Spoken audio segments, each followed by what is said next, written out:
Der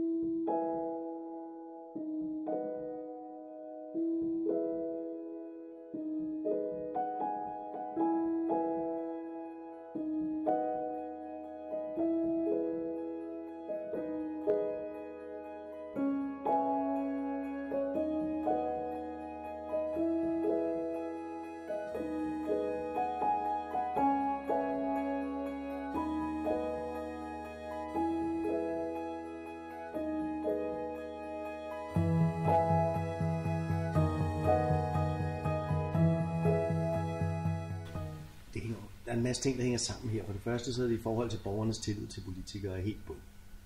Altså, de tre nederste pladser i tillidsundersøgelser, det er politikere, journalister og gruppebilsforhandlere.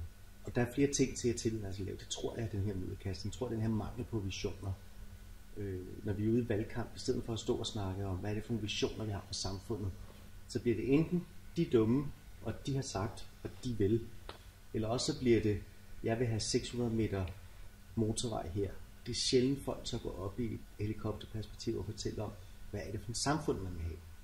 Journalisterne på den anden side, de vil gerne have nogle hurtige, lette historier. De har nu 24 timer i døgnet på 700 forskellige platforme, der skal fyldes ud. Og de tror, at det mest underholdende, det er at finde konflikter. Og så er der selvfølgelig også borgere, altså nu har jeg både sagt også omkring politikere, men jeg er også borger, og du er borger. Og vi ser det åbenbart. Vi klikker på artiklerne. Vi ser programmerne i tv, vi hører det i radioen. Hvis man skal ændre noget, så er det jo alle interessenter, der bliver nødt til at ændre det. Det vil sige, at politikerne bliver nødt til at være meget bedre til at begynde at gå ind og snakke ud fra deres eget ståsted. Hvor vil jeg gerne have samfundet hen? Journalisterne skal blive meget bedre til at være kritiske stadigvæk selvfølgelig, men også at formidle det, i stedet for bare at køre på om Helle Thornings datter går i privatskole, eller Lars Løkke har købt en fadøl.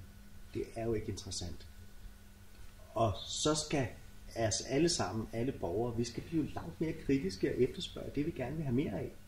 Fordi problemet er altså, at vi siger okay til alt det, der er. Og der tror jeg så tilpas meget på det fri marked, altså markedsmekanismerne, at hvis vi efterspørger noget andet, så vil det også komme.